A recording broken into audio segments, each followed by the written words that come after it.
अस्सलाम वालेकुम। मेरे साथ हैं यूनस बलोच जमाली साहब। पूरी दुनिया की खबरें रखते हैं, तो जो चोटी की खबरें होती हैं वो मुझे बताते हैं, नाज़रीन को बताते हैं, थोड़ा सा उसके ऊपर तबसरा भी करते हैं। तो लोग हौसला अफजाई करते हैं। उनकी पग बड़ी मशहूर है। मुझे किसी 1 महीना पहले, 15 दिन पहले मैं किसी जगह गया था, तो उनको वो कह रहे थे कि ये कौन से बलोच हैं, तो क्योंकि जिस इलाके से ये रहते हैं कहते हैं कि वहाँ बलोच एक दो ही होंगे। तो मैं ये पता करूंगा ताकि नाज़रीन को पता चल जाए, वो हमारे प्रोग्राम भी देखते हैं। इनकी माशाल्लाह पग से बड़ा रोब पड़ता है। तो ये कौन से बलोच हैं और कहाँ फिर उस बस्ती में कब जे आए। जी अस्सलाम वालेकुम। वालेकुम अस्सलाम वरहमतुल्लाह। पहले भी आपने लगता है कि एक दफा आपने बलोच कबीले का बता दिया था। तो फिर किसी दोस्त ने, हम बैठे थे मिले थे सारी जगह, तो वो दो चार दोस्तों में पता कर रहे थे कि जबरदस्त बोलते हैं। तो ये कौन से बलोच हैं, थोड़ा सा तारफ करवा दें ताकि लोगों को दोबारा पता चल जाए। देखिए जी, बलूच कौम की जो हिस्ट्री है वहां से मैं आपको बताने चाहता हूँ। हम्म। बलूच का मतलब है खाना बदोश। अच्छा। और ये खाना बदोश कौम जो है ये मुख्तलिफ ममालिक में फैली हुई है। हम्म। जो आप इसको ये समझ लें कि हजरत यकूब अलैहिस्सलाम के जमाना से ये कौम जो है वो चली है। अच्छा। और हजरत यकूब अलैहिस्सलाम के जो बेटे थे उनमें से इनका आगे से शाखें निकली हैं। अच्छा।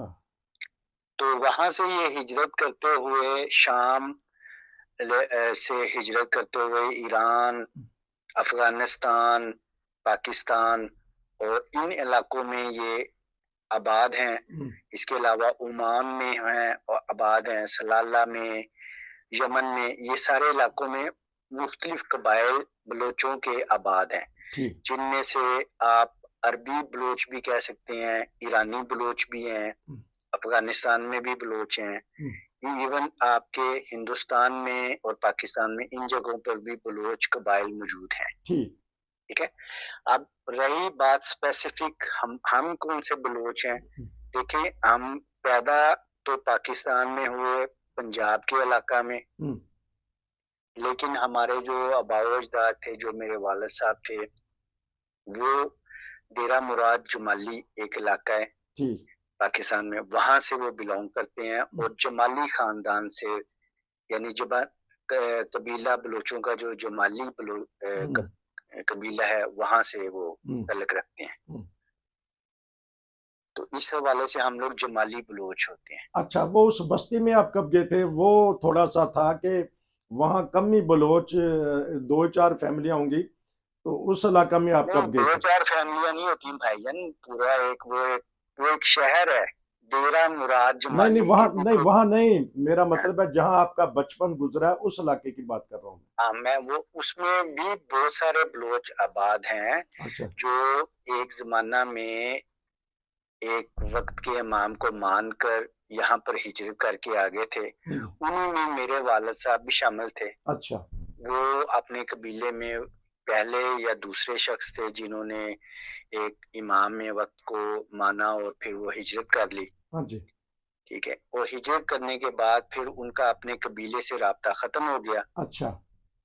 और फिर हम लोग तो वहीं पर पले बड़े, ठीक। पैदा हुए। ठीक। फिर यह है कि बलूचिस्तान से हमारा तल्लक इस तरह से रहा कि हम गाहे बगाहे जब भी मौका मिला, कभी गवादर में या पसनी में या हम्म। इधर बदीन का इलाका एक सिंध में, वहां पर भी बलोच आबाद हैं। ठीक है। तो अच्छा, ये बताइएगा कि वहां पर हम बचपन में गए हैं। उसके बाद फिर अ, ये जो वक्त होता है ना, ये आपको ऐसे ऐसे थपेड़े मारता है कि आप दुनिया में कभी इधर से उधर चले जाते हैं। तो ठीक। कह सकते हैं आपके खाना बदोश इंसान जो होता है वो उसका कोई मुल्क नहीं होता, लेकिन उसके सारे मुल्क होते हैं। अच्छा, ये बताइएगा कि रबुआ में आप जानते होंगे, आप बताइएगा कि वहाँ बलोच फैमिलियां थीं काफी सारी आपके जानने वाली। बहुत सी आपको याद होगा, रब्बा के गोल बाजार में, वहां पर भी बलोच फैमिलियां रहती हैं। ठीक हो इसके गया। अलावा दारुल में भी बलोच फैमिलियां हैं। ठीक है। इवन आपके दारुल यमन में हैं। ठीक। तो तो ये बताइएगा असल कि में बात आपके ये होती है कि आपके दादा जान का, शायद मैंने कुछ सुना था कि दादा जान भी आपके इस रबुआ में आए थे या सिर्फ अब्बा जान आए थे? नहीं, मेरे दादा जान तो पहले ही फोत हो चुके हुए थे। अच्छा, ठीक है, ठीक है। फिर ये मेरी गलती ये लग रही थी, तो मुझसे जब पूछा उन्होंने, तो मैंने कहा कि नाज़रीन, आज मैं खुल-खला के इनसे पता करता हूँ कि ये बलोच ख़ानदान से हैं। अच्छा, आपके पास ये, क्योंकि आपका मुतालिआ बड़ा वसी होता है, आप ज़ुबानें भी काफ़ी सारी जानते हैं, जर्मन, इंग्लिश, उर्दू, पंजाबी, बलोची। अब बताइएगा कि कौन-सी खबर आज हमारे नाज़रीन को देंगे? ज़रा चौंधी-चौंधी खबर बताएँ। जी, चौंधी-चौंधी खबर तो कोई भी नहीं ऐसी है, मुख्तलिफ मुतफ़र्रिक़ खबरें हैं, जिसमें से पहली खबर तो ये है कि आपके जर्मनी की हुकूमत ने ये तय कर लिया है, वज़ीर दाख़िला जो हैं जर्मनी के, नैन्सी फ़ेज़र, हुँ, उन्होंने अपने बॉर्डर एजेंसी को ये ऑर्डर दे दिया हुआ है कि पोलैंड, चेक रिपब्लिक हुँ, और स्विट्ज़रलैंड, अच्छा, यहाँ के बॉर्डर्स के ऊपर सख्ती की जाए और कंट्रोल, यानी कि बहुत ज़्यादा चेकिंग हो जाए शुरू, अच्छा, ताकि ये जो गैर कानूनी ह्यूमन स्मगलिंग जिसे कहते हैं आप, कि तारकीन वतन, इंसानी इंसानी स्मगलिंग को रोका जा सके। ठीक, इस सिलसिले में उन्होंने अपनी पुलिस को, बुंदेसग्रेंज़ेशुत्स को और दूसरी एजेंसियों को उन्होंने अपनी तादाद बढ़ाने का भी कह दिया है, जी, ऑर्डर जारी कर दिया है, और उनके पास स्पेशल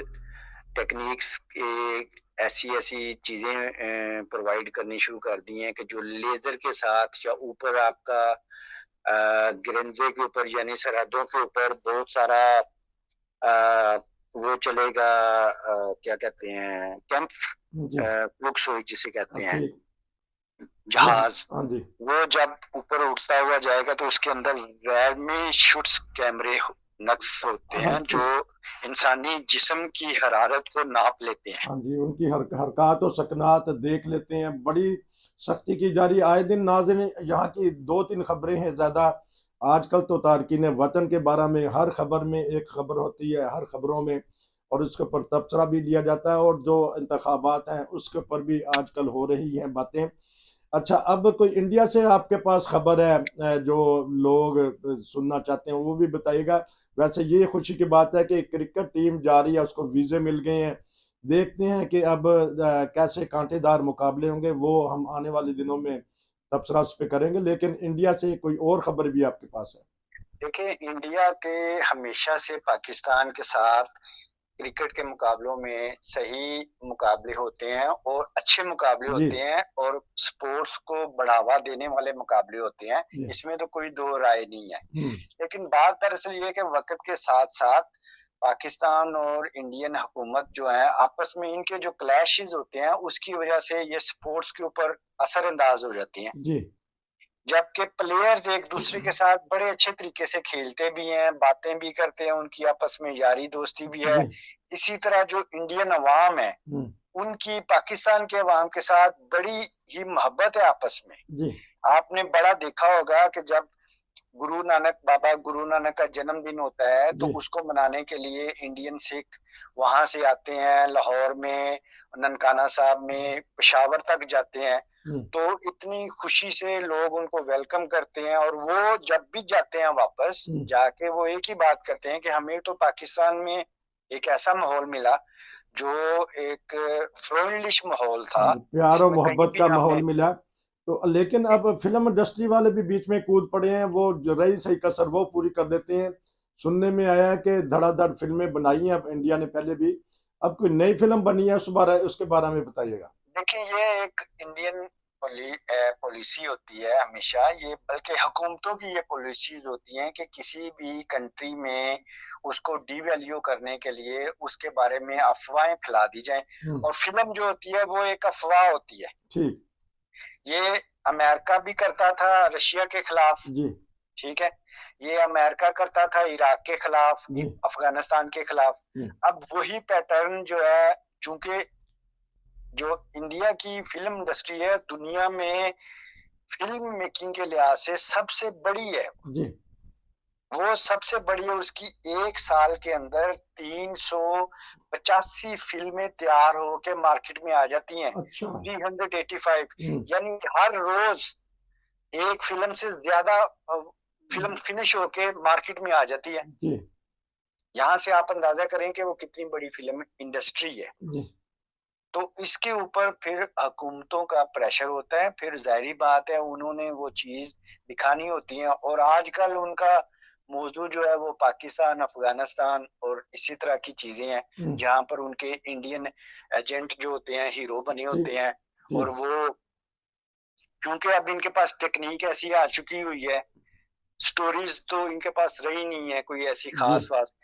1980s के ज़माना में, 1990s के ज़माना में इनकी अच्छी फ़िल्में होती थी, हाँ उनकी स्टोरी होती थी, उसको फ़िल्म के फैमिली के साथ बैठ के भी देखा जा सकता था। हम्म, अब इनके पास टेक्नीक आ चुकी हुई है, उसमें ये वार फ़िल्में बनाते हैं कि इनका एजेंट जा रहा है, उसने अकेले ने उसकी मिसाल सलमान खान की फ़िल्म टाइगर ज़िंदा है, अच्छा और वो इसके अलावा स्पाई फ़िल्में, इसकी डॉन की फ़िल्में, शाहरुख खान की फ़िल्में, हम्म, अभी शाहरुख खान की हाल ही में एक फ़िल्म आई है जवान, अच्छा लोग उसको धड़ाधड़ देख रहे हैं। आप यकीन जाने कि 15 मिनट के बाद मैं वो फ़िल्म में से बाहर आ गया, मैंने सारी स्टोरी बता दी कि अच्छा तो आगे ये होएगा, ये होएगा, ये होएगा, लेकिन और वो तो बेनिंग कैसे होगा। उम्र के इस हिस्से में है, वो जवान फिल्म में कैसे लग रहे हैं और कैसा जिस तरह आपने कहा कि धड़ाधड़ लोग देख रहे हैं, इसका मतलब फिल्म हिट हो गई है।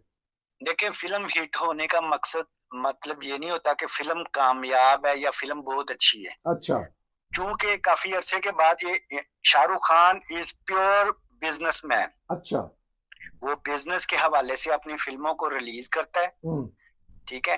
वो बिज़नेस के हवाले से अपनी फ़िल्मों को कैश करता है, जी और उसने इसकी मार्केटिंग ऐसे की है कि उसने अपने बच्चों को बीच में शामिल कर लिया। अच्छा तो अपने बेटे आर्यन के हवाले से उसने इंटरव्यू दिया हम्म, कि मेरे बेटे आर्यन जो इस वक़्त वो 18-19 साल का हो चुका है, उसने मुझे कहा कि पापा, आप जब हम जवान हो रहे थे, हम बड़े हो रहे थे, तो आपकी फ़िल्में कुछ-कुछ होता है, जी कभी खुशी कभी गम, बाजीगर, ऐसी की फ़िल्में आ रही थी, तो मैं उनको देख के आपसे बड़ा मुतासिर होता था। हम्म, उसका बेटा आर्यन खान शाहरुख को कहता है ये, और शाहरुख ये पब्लिकली एक इवेंट में दुनिया को बता रहा है।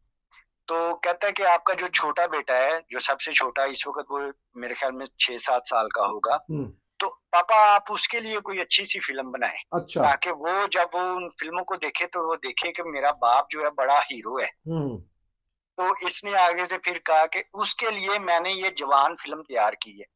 ठीक लेकिन अब आगे जो गुफ्तगू अब करनी है कि फ़िल्म क्रिटिकर उस फ़िल्म को 1 टके की फ़िल्म नहीं समझ रहे। उसमें टेक्नीक की है, वेपन नाजरीन तकनीकी ख़राबी की वजह से इससे अगला हिस्सा है उसमें जो आवाज़ नहीं आ सकी, तो फिर इंशाल्लाह दूसरे प्रोग्राम में हम आपको मुकम्मल तफसील से रिपोर्ट देंगे। हम इस तकनीकी गलती की वजह से बेहद माज़रत ख़्वाह हैं। इंशाल्लाह फिर मिलेंगे। नसीर को इजाज़त दीजिए। अस्सलाम वालेकुम।